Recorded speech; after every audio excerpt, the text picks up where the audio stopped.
up here. So there's a thick leathery evergreen bush which is a planted thing around the site. So this would have been planted in the Victorian cemetery era. This is Japanese spindle, Euonymus japonicus, and I suspect you find it a bit of a thug managing it because it can be quite aggressive and outcompetes lots of stuff, so it's really quite a good idea to keep it under control.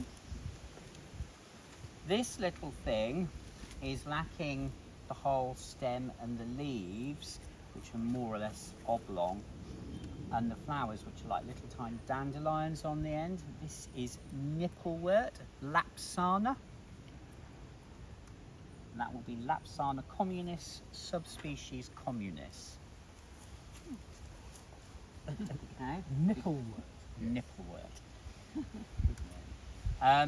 Then this glorious beast here is a Southern European introduction into Britain as a garden plant. It's now widely scattered across the country, particularly on railway sides and peri-urban areas. This is broad-leaved everlasting pea, Lathyrus latifolius. Latifolius means broad-leaved. It has a smaller and rather demure and sadly declining relative called narrow-leaved everlasting pea, which is Angustifolius, which means arrow-leaved. Presumably it's a good pollinator plant, is it? It's pretty good. So there's a bit of an argy-bargy around this plant because some people grumble that it's invasive, and certainly it can become locally dominant. And certainly certain habitats, probably some dune systems, for example, it can become really, really quite lively. My view is it doesn't pass the threshold for being significantly invasive.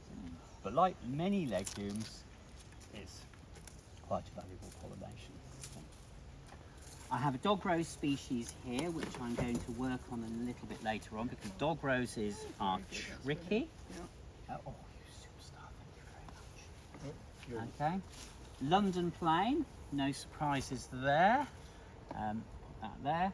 Then we have ash. Now, a couple of people quite unusually, quite interestingly, brought seedlings of ash along. Now, I suspect many of you have heard, or all of you have heard, that ash is actually facing a really, really challenging future because of this new disease.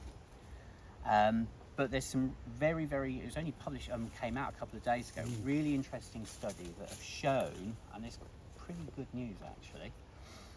It's come from Kew Gardens and a chap called Richard Buggs, who's a very fine scientist, that it seems like the ash populations are already fighting back quite robustly. And the main thing is that ash has got a secret super weapon, which, unlike Dutch elm disease, with elms, where they basically didn't reproduce very well and they've died out and they're just sitting as clones, ash makes gazillions of babies. And what they've seen recently, very recently, is there's already in the decade or so that ash dieback has been here, the ash seedlings, a good percentage of the ash seedlings seem to have resistance. So we need to treasure ash seedlings. I fully understand if you've got a garden and they're growing like cress, but to a certain extent the disease will winnow out the vulnerable ones. The ones that survive 2 or 3, 4, 5 years are genetically really valuable plants, and we need to cherish them. So one of the things, I mean, clearly you've also got to practically manage your garden, but in a landscape where you've got, so it's one of the reasons they're now saying even more strongly, if you've got a failing tree or a tree that is partially resistant, because what you sometimes find is individual ash trees just go boom with it within a couple of years. Some fight for 4, 5, 10 years. Those ones that are fighting, their progeny on the ground have got far more likelihood of having more fighty genes in them than their parent plant. So we need to really, really cherish those seedlings, because they are, hopefully, if you've got things to go to plan, the ash tree of the future. Can I just say something about elm actually? So we've been doing some tree planting here over the last 3 years, and there's an organisation called Elms for London, and they've got what's now thought to, I think they've got 30 years of a Dutch elm disease resistant variety of elm, and we planted they gave us 4 1 year and 4 in the next year, so we've got them So when you go back up to the top, if you walk up one of the paths, you might see one of our new elms, and they're growing really well actually. Yeah. So anyway, I just thought I'd mention that because the elm was one of the most common trees in London, right? Elm was actually, it's interesting. So the estimates are the two oak trees by far and away the most common tree species. Second most common tree species. So they're what, 300 million trees, I think, something like that in Britain. Can't remember the figures now. Ash, 130 million, I think, or 180 million. Dutch elm disease only killed 40 million trees nationally. So elm was actually, I mean, but certain parts, so my county that I was brought up in Warwickshire, elm were very, very important and dominant, and it's massively changed. I don't really know that much about the pre-Dutch elm disease populations of elm in London, so I could be unsure. What are the diseases? Fungi? So both of them are caused ultimately by fungi. So Dutch elm disease is a type of fungus, and ash dieback is a type of fungus. There is also a double whammy in the case of ash, is that there is another rapidly spreading global problem, because these diseases are our fault. They're caused by global trade and us not listening to science and moving materials around the world without any concern. There's a thing called emerald ash borer, which is a beetle, and has taken several ash species in North America from hundreds of millions of trees to a few thousand in about 20 years. These trees are now critically endangered. It has got into Russia, and it is now moving west fairly rapidly. Because of the war in Ukraine, we don't know for certain how far the rate of spread is, but that seems to be one focal area where potentially it is going to get into East and then ultimately Western Europe. Tragically, the science suggests that trees that are resistant to ash dieback seem to be vulnerable to emerald ash borer.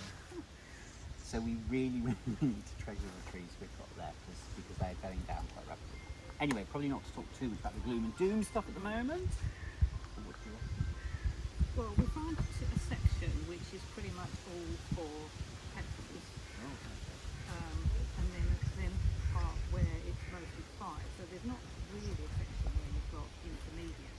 So it's got these long stalks, Yeah. isn't it, on those? So is that mixed up? We'll catch up on that properly, and I think we'll have to. This one is a head scratch. We need to think about this.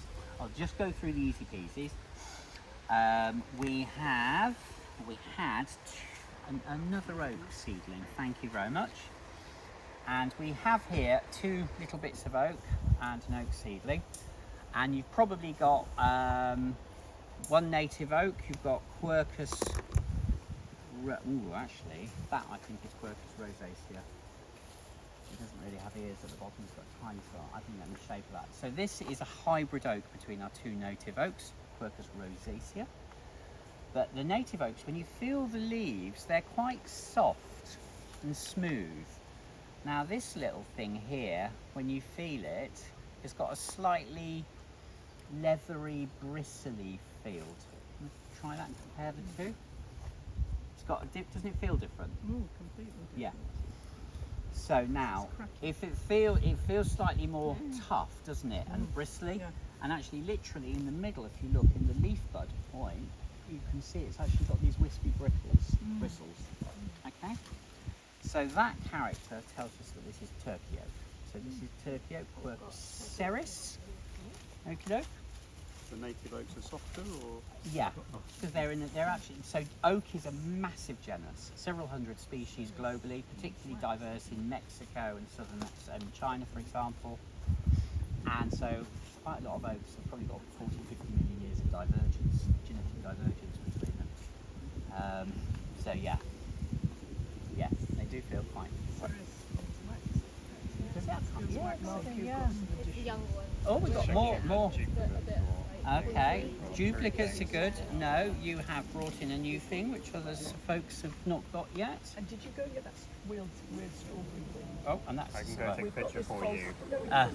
the potentilla in Find the out. It's down by so the it is, aviary. yeah, I can do that for by you. the aviary. Yeah, and that's cool. Right, carry on with this. Okay. Okay, this here is unequivocally, unlike this material which is related to it up here, which is a bit trickier, this is cinquefoil. Potentilla reptans. Leaves in fives like that, growing as a mat across the ground. Reptans means You got it. running across the ground. 5 petals. You will sometimes see plants of this with 4 petals, or 4 and 5 petals.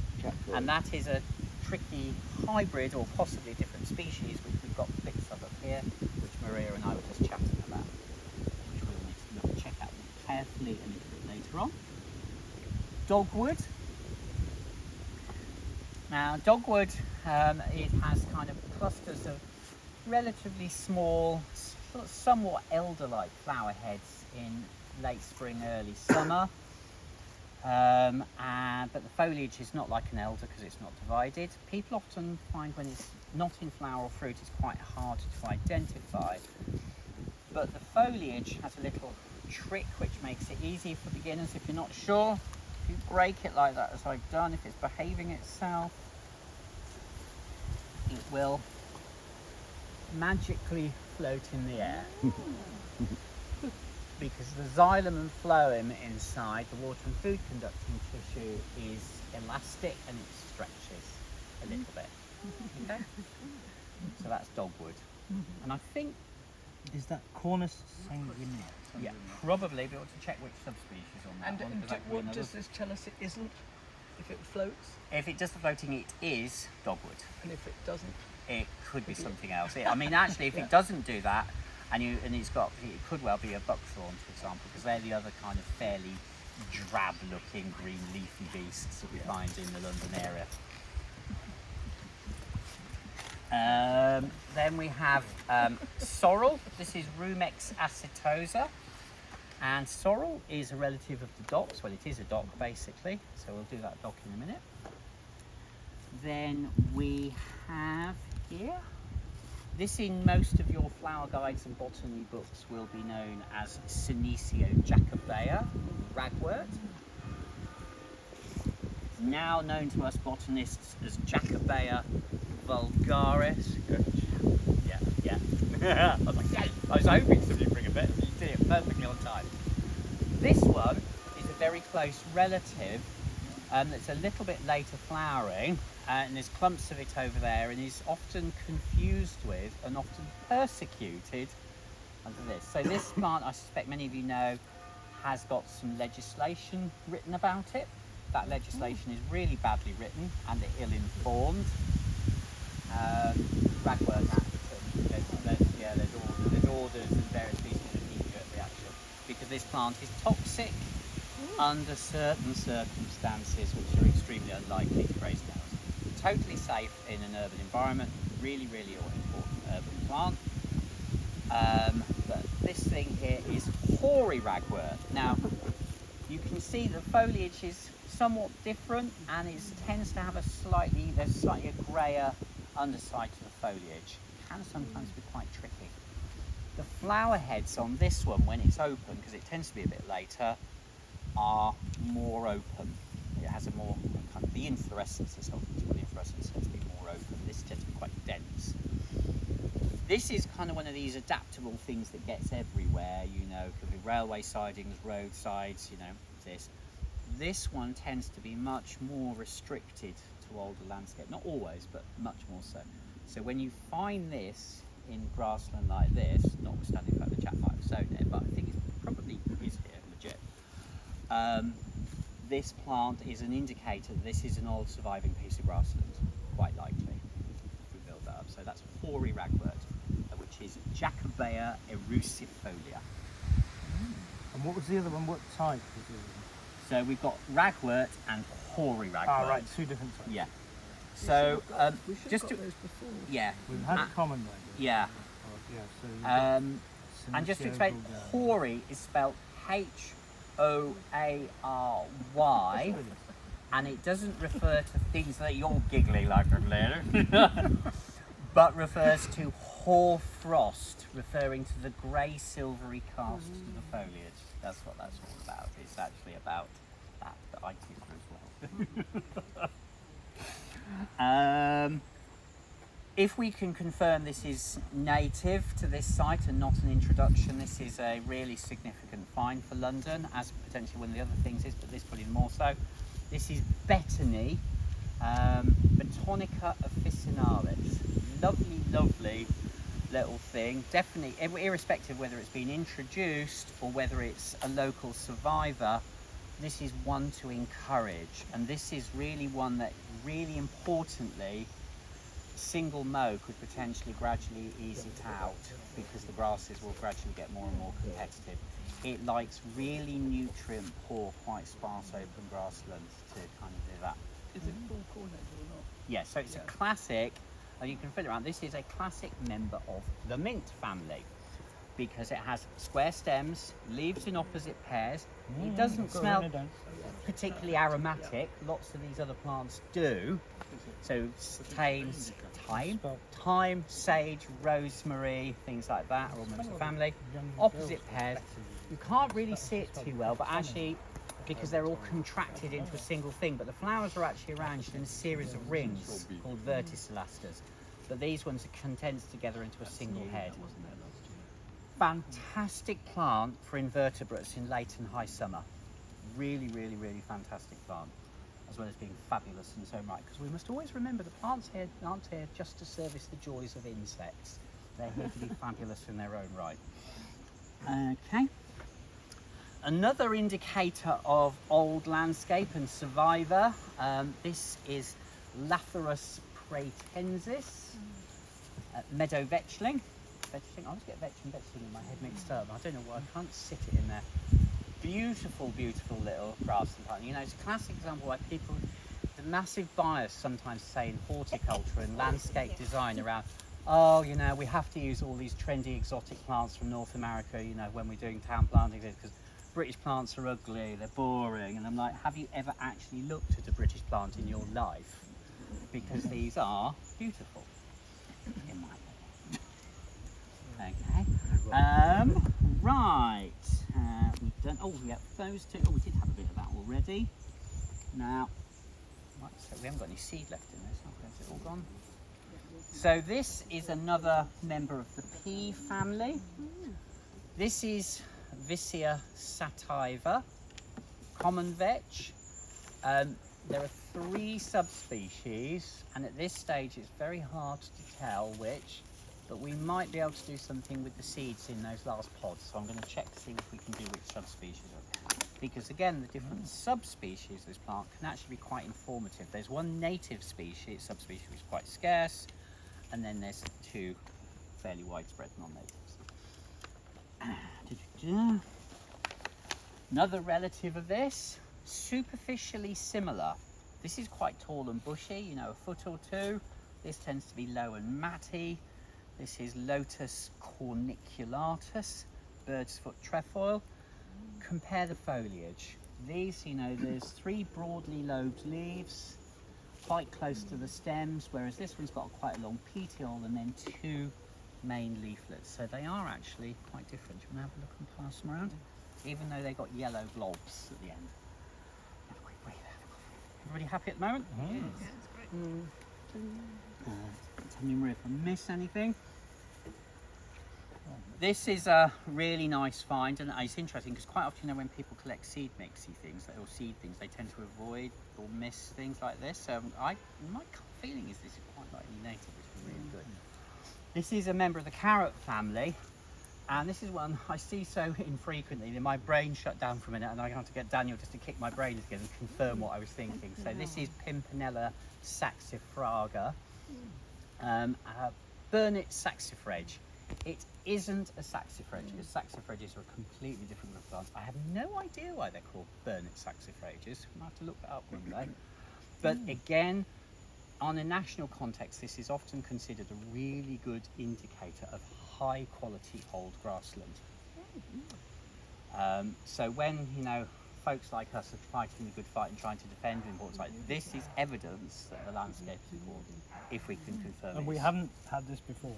Yeah. So what did you call it in Latin? Pimpinella saxifraga. Very nice find. If you've got this, it's always worth keeping your eye out in the same area a little bit later in the summer for a similar looking plant with yellowish, like pale off yellow flowers. That is another similar thing, which is Silaus, and I've forgotten its English name. Do you remember Silaus? Yes. Can't remember. Anyway, it doesn't matter. It's another exciting thing. Planted in a few gardens. We then have another member of the pea family. We have a little clover here, very, very common little white clover, and a red clover down here. And this is Trifolium repens, the most successful and widespread British clover. Pepper saxifrages, super. That's another bit of dogwood, wherever that was. Now, actually, this shows this nicely. So this little cutie and this little cutie are in the same family. They're both members of the mint family. Square stems, opposite leaves, much more common. Flower heads tighter and more purple. This also, but if you can see now, you can see a bit more clearly how the flowers are arranged in rings, aren't they? Okay. So this is Prunella vulgaris, self-heal. What's the English name, sorry? Self-heal. Okay, so we've never had that before. We have. Is it used in medicine? Yeah. Sorry? Is it used medically? Yes, it was historically a really, really important traditional medicine in our communities and societies, pretty much in, I think, virtually everywhere it grew as a native in the globe, for probably thousands of years, and is a popular one in alternative medicines and therapies today. Yeah, I can't remember what for, because I'm always quite rubbish. at Prunella remembering what? kind of- Vulgaris. Oh, vulgaris. Yeah. Okay, here we have a rather moth-eaten, poor little thing, but it is at the end of the season. This is hedge garlic, Alliaria petiolata. Petiolata me referring to the fact that it is petiolate, it's got a leaf stalk. This is a really important member of the cabbage family, really important for cabbage white butterflies because they lay their eggs on the developing flower heads and the seed heads when they emerge. Not cabbage white, orange tips. Orange tips, thank you folks. This is a really interesting plant because in Britain this is one of our key kind of valuable wildlife plants. It's common and widespread in many habitats that are hedgerows and woodlands and roadside verges and gardens. In North America this is one of the most reviled invasive plant species. This is absolutely destroying ancient woodland systems in parts of the northeast United States and Canada because it's wintergreen, basically outcompetes and overgrows all the local vegetation, and it's also what we call an allelopath, so it produces toxins which basically outcompete other plants. So Europeans love it, North Americans hate it. And you call it areola? Yeah? Alliaria. Oh God, how do you spell A-double-L. Garlic mustard. Yeah. Alliaria. Okay. Is there a question? Why is it so different, behaving so different in North America than in Europe? It's a fundamentally fascinating thing about invasive species biology, which underpins what is a really foolhardy idea. And this you absolutely know what you're doing, to take one thing from one place and plonk it in another and assume it's going to behave the same. There's a whole series of theories around why invasive species become invasive, one of which is a thing called predator release, which is if we go to a particular part of the world and we go, oh, that's going to be a really nice garden plant, I want it. What we'll do is we'll find the most vigorous individual, we'll probably give it a good clean and tidy, make sure there are no nasty bugs on it. We'll then bring it in and on an airplane or whatever to wherever else and dock it. So it's and plant it. So it is released from its predators. And if it's from a part of the world where it doesn't have any of the new landscape relatives that the insects and critters are used to eating, there's nothing in the local environment for them. But there are multiple complex things. There's a thing, another European plant which is now in Australia called Patterson's Curse, which in Europe, it's a great name. It's a Viper's bugloss. In Europe, it's mildly poisonous to grazing animals. For some extraordinary reason in Australia, it's got, over the last few decades, incrementally more poisonous. And it seems to be a combination of the landscape management pressure. It's a major problem in agricultural rangelands things, but also climate change. It seems to be getting more nasty because of the Australian climate is getting nastier. it's adapting really rapidly because it's an annual, so it's got a massively fast generation cycle. And so it's gone from being a significant pest, and it kills cattle and stuff like majorly, to being a major problem in Australia and in cattle, which is kind of ironic. Bloody plane trees are getting to me all of a sudden. Sorry about this, they do this to me every year. And of course I'm still going. Right, common mallow. Malva sylvestris, one of London's most significant wild plants, roadside verge plant, edible as well, if you can get some that's not covered in dog wheel pollution. Both the foliage and the flowers and the seeds are edible. Cute little plant. Is Seeds that are Malva neglecta? no, a sylvestris. Oh, okay. We should get neglecta as well. Common mallow. This plant is another non-native, whereas and like this, but this is what we call a neophyte because it's a recent introduction into the British landscape, post 1500, with modern gardening. This is an archaeophyte, an ancient introduction as in archaeology, because this came in with our agricultural ancestors in the Neolithic era. So 5,000–6,000 years, whatever. This is an archaeophyte, so it's an honorary native and functions ecologically in significant manner in our environment. What's the definition of native then? A native plant is a plant that's got into a particular part of the world through the actions of its own ecology and the environment. So not under our activities. So nativeness, in biology and botany, nativeness is not about how long something's been here, it's how it got here. So, for example, there's an orchid just colonised London, having blown in from seed from the continent. It's only been here about 10 years now. That's a native. About 4,000, 5,000 years or so, still not native. So us botanists, we don't, and most ecologists and most zoologists, biologists don't, non-native doesn't mean bad to us, and native doesn't necessarily mean good to us. They're separate terms from invasive and things like that.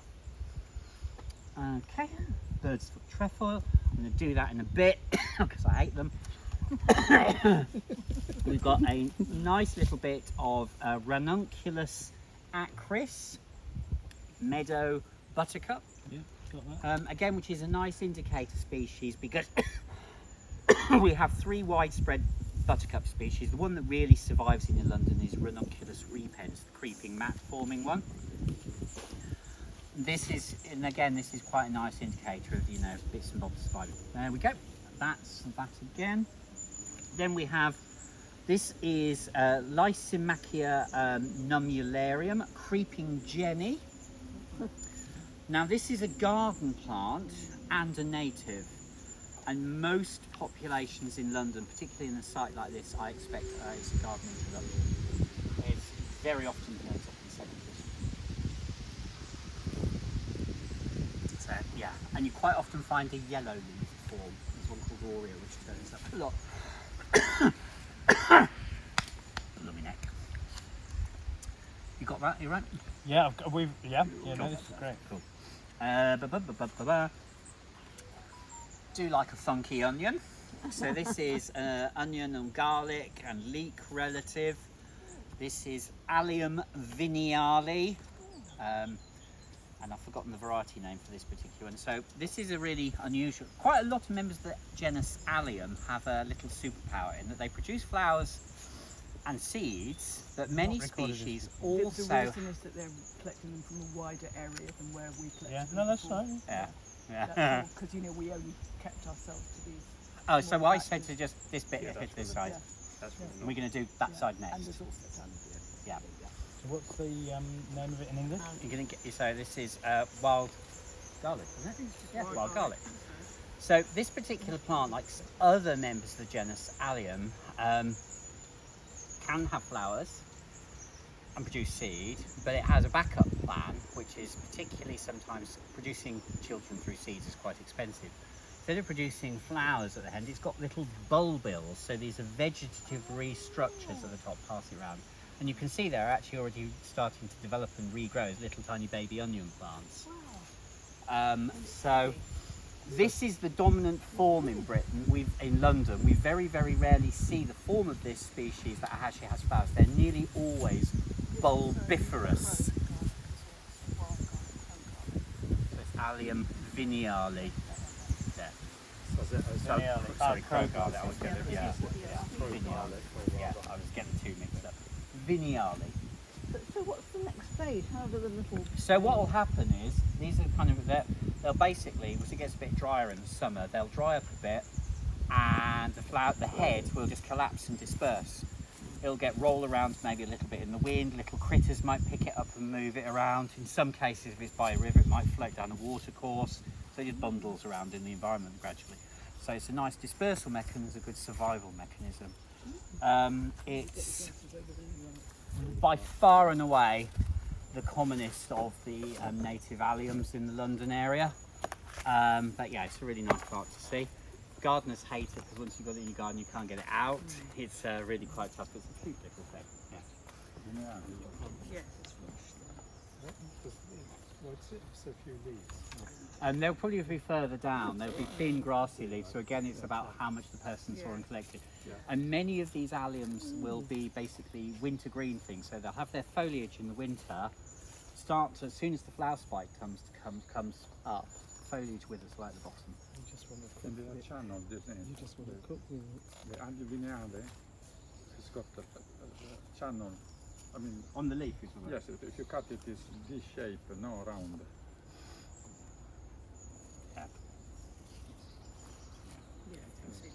Yeah. Now we have here a plantain. This is Plantago lanceolata. It's got a lance-shaped leaf. For those of you who've got dodgy tummies, product called psyllium, if you might be using to ease the flow, comes from a close relative of this plant. This is also actually a relative of speedwells, veronicas, and plantains. So yeah, I'm not sure as good as plantain. Then we have Plantago major there. It's close. It's Funny the lance. same, yeah, It's it's funny very lance. large. God, that is really weird. Yeah. Funny lanceolata. Sorry, that wasn't. Oh, it is a lance. Yeah, we've Yeah, got it's that major and lanceolata. We haven't got lanceolata major yet. Okay. Okay. And that little horror there. Then we have Dorcas carota, subspecies carota. This is the wild carrot. Yeah, got it. So this is a relative of, not the direct ancestor, but a close relative of the ancestor of the domesticated carrot. A lot of people get freaked out and scared by members of the carrot family. Where's the Pimpinella? I've lost it, I can't see it. Oh, there. Campbell. And find them quite tricky to identify. They're like, oh, look at those little white heads and big, yeah, I find them a bit. This one, if you flip it over, has these very, very distinctive, very lovely, it's like a kind of exaggerated Elizabethan ruff.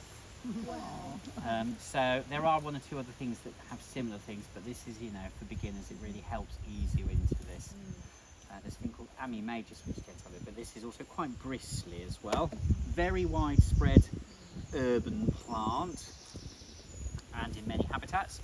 It also has the extraordinary distinction of having in the middle a flower which is adapted into this kind of weird form, which is kind of considered to be a pseudo insect or blob in the middle. And I can't remember there've been debates about the function of it and how it's evolved for centuries. There has been a study recently which seems to have possibly nailed what it's all about, but I cannot remember what they gleaned. But it doesn't always appear. You do find wild carrot that doesn't have the weird funky pseudo flower in the middle. No. Was that the fact that the blacks actually spread on the riders? Is that significant? It's one of the key characters, yeah. In fact, they're really pretty. There are other ones that will have. So if you look at this one, this one has bracts, but they're smaller and less glamorous, aren't they? And not divided. Yeah, and not divided. So one of the things when you really get into carrot identification is you look at these characteristics and fruit characters and things like that. Okie doke. Well, right. Well, that's an easy one, whereas the other one you found was like really hard.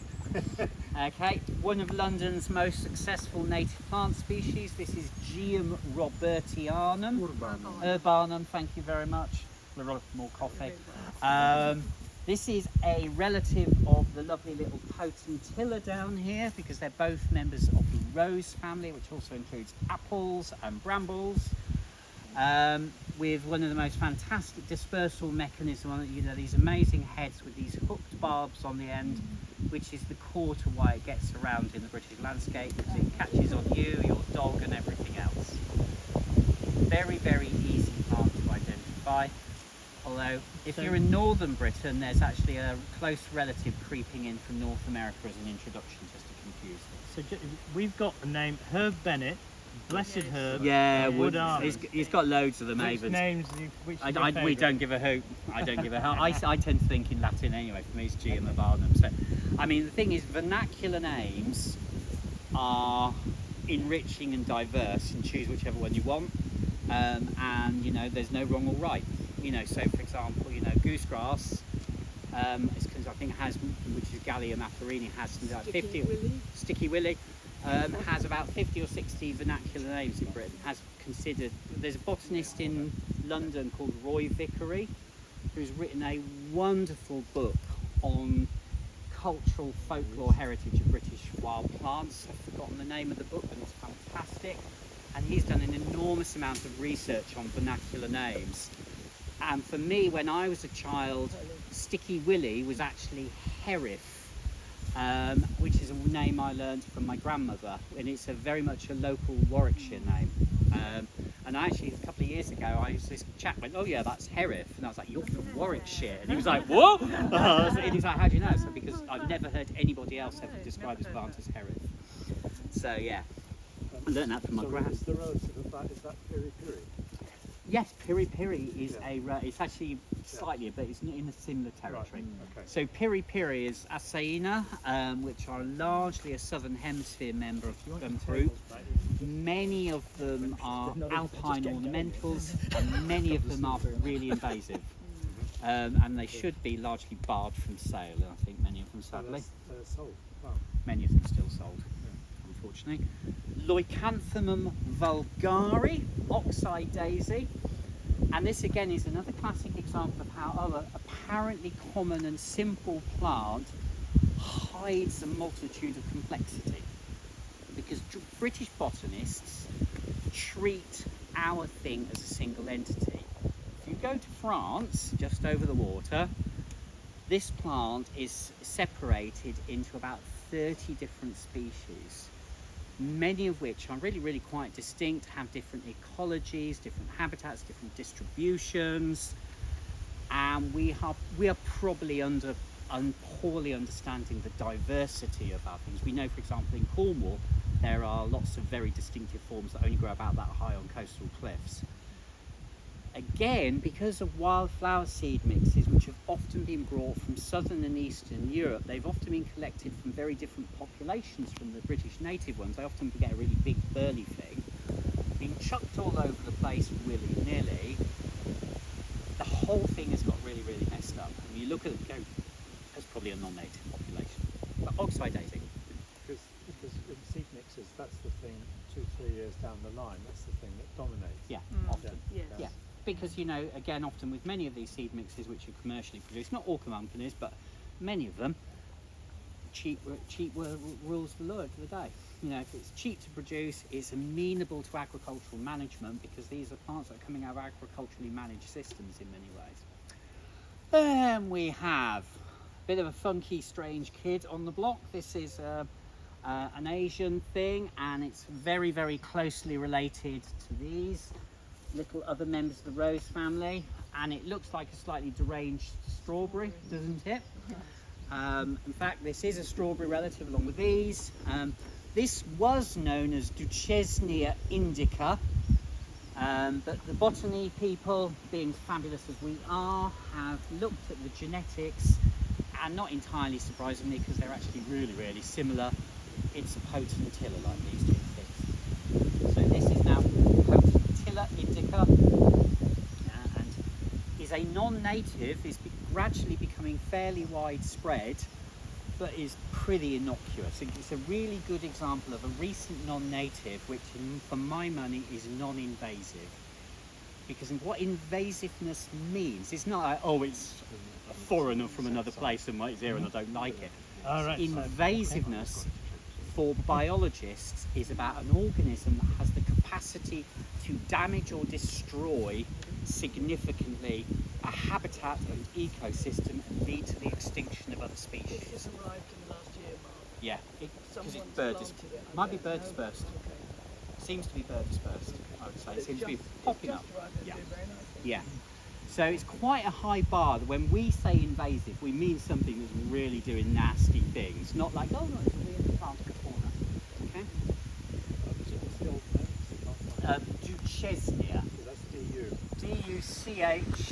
It's named after a French 18th century botanist. It's a potentilla Is now potentilla What's the indica. species? It won't be Indica. in there. because it's new. Is it newly arrived? So can I grab this for a sec? There's the potentilla. Yeah. So. Yeah. Oh, has it got a Japanese name next time? Yes, Oh. Ichigo. Oh, cool. How do So- you spell it? Ichigo. That sounds good. Ichigo means strawberry in Japanese. Does it? Oh, okay. It's a false strawberry. Yeah. Snake strawberry. Yeah. Ebi. It's shrimp. It's shrimp. Shrimp strawberry. Shrimp strawberry. Ebi, yeah. Oh, that's so cute. That is really, yeah, I like that is very nice, yeah. Shrimp strawberry. So, Put that on your yeah. So now one of the things is we've actually talked about several plant species which are non-natives and introductions, and you're going, can't find them in here. One of the things is about many of these popular flower guides is they're oriented towards people going out and looking at short grasslands, ancient woodlands, coastal grasslands, nice places. Many of them were being produced in an era when urban biodiversity was ignored or overvalued. People weren't very interested in non-native species and thought they were all horrible and terrible. And therefore, many of these kind of books don't have them in, which is why you can't find it in here. Which is why me and my buddies have brought along the Book of Doom, which is this, which is Stace Ed 4. And this doesn't often encapsulate everything in London. So this is probably the most comprehensive for non-native species in Britain. Even this at times in London doesn't get everything because the rate of non-native things skipping over the garden fence from plantings in places like King's Cross, Queensbury is really rapid. In fact, it seems to be increasing, I think. But it's also a good idea to have a couple of different, if you want Yeah. picture books, have a couple of different ones. Yeah. So for example, this has got a lot more of those introductions in. This is and Christine. Yeah. And then the one which has got is very comprehensive and good with grass, it's got grasses in as well. So Yeah. to have a range, Space I mean, has we've got all everything, got but a it's- massive heap of those I do because, have this yeah. one as well. Again, this Not is a quite so bad. wonderful, wonderful book with superb illustrations. So we all, Maria and Gates, know very clearly, we don't just use the horrible, scary book. And we use the actually- pretty picture. Yeah. And Mark, I should point out this is the original Collins guide, which Yeah. was where I learned my Oh, plants. Yeah, that's And nice. it has common names. Yeah. And I was criticised at school when I was 10. I was told, if you can't learn the Latin names, you better not become a botanist. and it was a bit harsh. Oh, that is a bit mixed.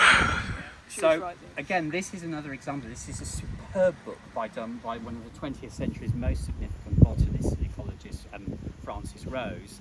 But it has very, very few non-native species in it. So we tend to end up, my bookshelves are groaning with the quantity of botany books are dealing with all of these things.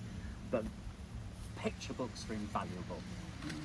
And these, Mark, I've got these, and these are Yeah, absolutely yeah, woeful. and they're lovely. These, the thing is, I quite like They're useful for these.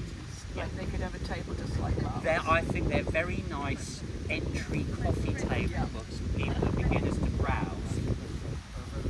So what I was going to say is one of the most valuable things a beginner can do is just have things like this, and whether you're sat at the loo or getting bored of the telly, if you flick through this, you are gradually absorbing information and you're building up this repertoire in your head and you'll be less willing to be, oh my god, look at that scary thing I've never seen.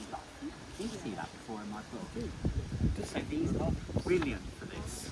All of them are in different ways. I think the really starting that looks just so good because it has the things are photographed by flowering time. Yeah. And when I knew nothing about flowers, I couldn't tell any family from another. That book was just so valuable. The other thing is that these, you know, we all have different ways of learning. Some people find photographic works really well. Other people like, you know, coloured artwork. Other people like line drawings. Other weirdos like me like text. Is you that know. one done by colour, the one you've got in your hand? Because that, No. because the original Collins was done by colour, you see. So for a child, it was absolutely brilliant. You know, I could flick through. No, those don't have colour. So all the colour ones, so you just go, oh, is it lilac? I'll have a look through there, and I could identify almost everything. How was this one? Well, I was 8. Also. So, right, don't ask. Shall we crack on with these? Yes, We're please. dead slow ahead. Okay, we have a cute little geranium. This is Geranium Robertianum. So this is relative to your garden pelargonium that's in your flower and in your hanging baskets and things like this. For beginners, when they're not in fruit, geraniums are often, I must say different scale, confused with mallows because they have superficially similar flowers. Mallows, if you look in the middle, will have male parts which are so numerous you can't count them. So we actually use an infinity symbol instead of counting them. Geraniums, you can look in the middle and you'll be able to go 1, 2, 3, 4, 5 bit, 10 boy bits. Okay, we can pass around and also smell this one because it's very distinctive odour. And we've got this down as Herb Robert. It is indeed. Yeah. There's another geranium here. Yeah, I'm gonna, yeah. That one's actually better scale. Do that one and so male parts are usually numerous, or 1, 5, 10 or 15 in geranium family. This one is the most distinctive, very, very common, very distinctive pong, which smells slightly like cat's pee if you give it a rub and a sniff. This is a garden introduction, and this is either going to be Geranium Endressii, or it could possibly, or it could be Geranium Oxonianum. Now, that will have to key out to be certain, because Endressii and so Endressii, which is a species, is one of the parents of Oxonianum, which is a hybrid. Oxonianum means after Oxford. Actually, the colour of this makes me think this could be Endressii. Looks funny, but we'll have to check that out by keying it out carefully. Yep. Sod to spell. What?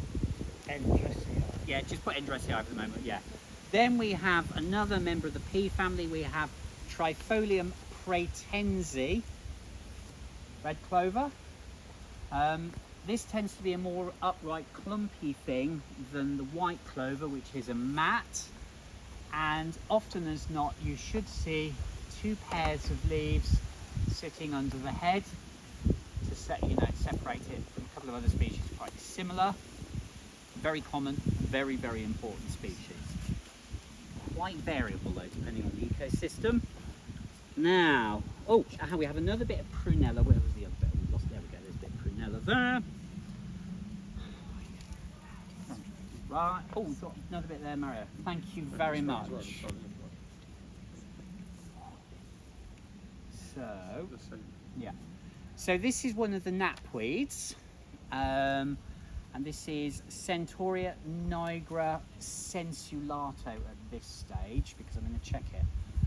Again, these are really ecologically significant, often, unless they've been sown as seed, strong indicators of old grassland and old landscape. Massively important for invertebrates in high and late summer. And again, a classic example of, when you see people doing wildlife friendly plantings and stuff like that, this is one of the key British species they often almost entirely ignore, despite the fact this is a cornerstone species for our ecosystems. Fundamentally important. Lovely, wonderful thing. It's another member of the daisy family, but it's in the daisy family bit that looks rather thistly. So you can see it looks like a thistle, but without nasty stabby bits. Okay? So we've got here Centurion nigra. Yeah, that's fine. Yeah, we're going to check that because common. Yeah, because nigra has in Britain several entities lurking under it, and I just need to sit down for a minute and just get my brain in gear to get that right. We'll put that there for the moment. Oh. Yeah, we'll have a separate list of things you're coming back to. Did you bring this? Somebody else brought it. No, somebody brought that. Oh, it's the same bit of the allium again. If anybody wants to have this growing in their garden, just grab the heads, and otherwise we'll just scatter it somewhere else later on. Another very nice find. This is a Hypericum, St. John's wort. This one is one of the least common ones, certainly in North London. This is Hypericum hirsutum. And this actually, Hypericums often, if you look at the foliage, particularly through light with a hand lens, they have transparent glands through the leaves. So you get like little church window lights through it. Sometimes with black dots around the margins of the leaves, which is where all the oils are. If you're into taking St. John's wort, it's kind of lurking in there, in the white dots. This one's quite hairy, so it's Hypericum hirsutum. Another very uncommon plant, so it would be great to confirm that status of that here. Right, okay. So did you call it before something else then? I did one for the moment with maculatum, I had a moment in my head. Yeah, I was just having a not caffeinated fully yet stage. Oh my gosh, I've never had an. Oh, it's dated, it's superb. I love a bit of date. Keep you going. Oh, that's really lovely. I'm now very sticky. Yellow rattle. This is a hemiparasite. This is an annual plant. You can see it's only got a tiny little spindly root at the bottom. Very, very important because it regulates the structure of grasslands, because it sticks its roots into the roots of grasses and other plants and deprives them of nutrients and slows their abundance down. Very, very often used in conservation management. Not always a good idea to introduce it. But actually, if you do change your mind, it's actually quite easy to eradicate it, because all you do is just mow and mow and mow and it's gone. Right, okay. Yeah. But yeah. So, and actually some people are quite concerned about the use of this in some areas, because one form which has been introduced in agriculture seems to be physically really aggressive. And Ken Adams in Kent, who's a superb botanist and natural historian, has noted a potentially invasive form of this moving around. Actually, there's so much of that on the far side that you can actually see how it works, because that patch is just completely So we mowed a strip and scarified it and then planted the bloody stuff. So that's why, but that's the advice we had. I would say, no, I'm not saying what you did was bad. Yeah. What I'm saying is, it's one of these things as our knowledge develops, about how we do urban management. We're still babes in the wood in terms of how we approach urban landscape management. I've often wondered, what did we do? Yeah. Because it makes it look like it's a building site thing. I mean, the reality is, people who've got, good intentions and concerns around your landscape, it's probably fair to say the conservation sector has only probably even in the last 10 years, if that, somewhat woken up to the importance of urban biodiversity in different levels. Despite, certain people waving their arms in the wilderness for decades going, this is really, really important.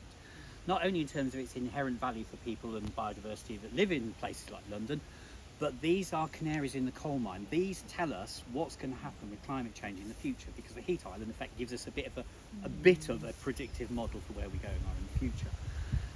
So we are all kind of going, oh yeah, we made a mistake and things like that, which is why I never go at friends of groups. You go, this might be better, because it's not people's fault. You're doing the darndest, often with zilch resourcing and support, because the support and the resourcing should be coming from government. Ha ha.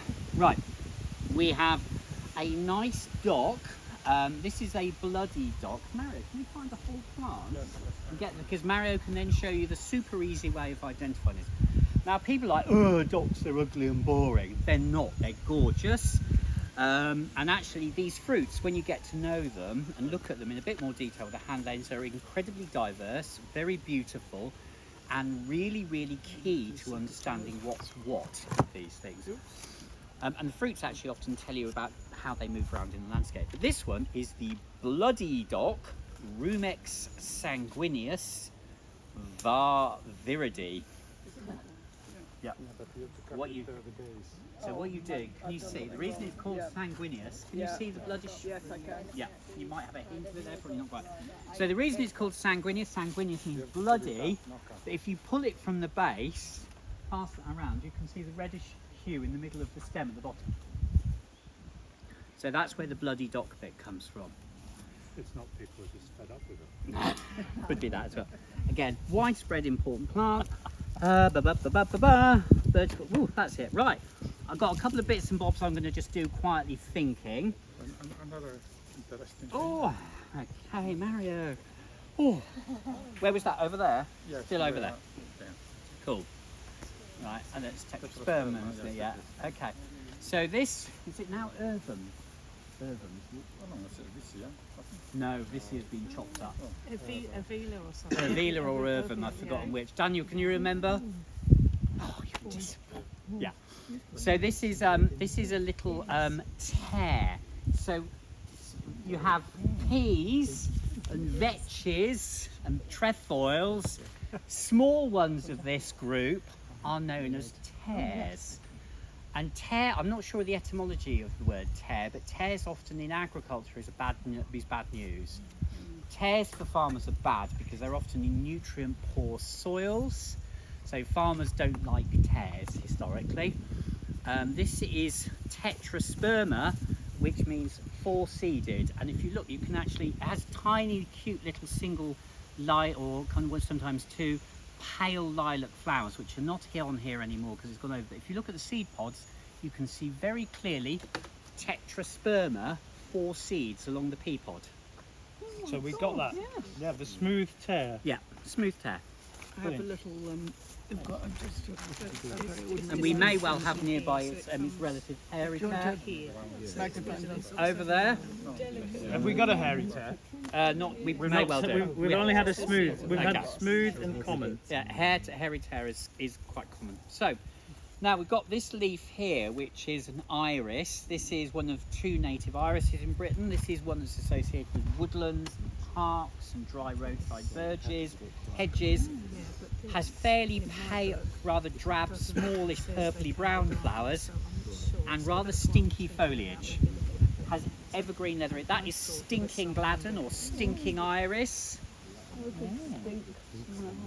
Quite yeah. Said allegedly to smell, I don't know how, like roast beef, but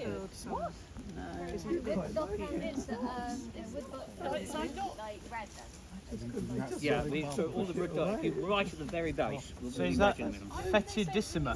Yes. There you go. There's its flower. There's its seed head.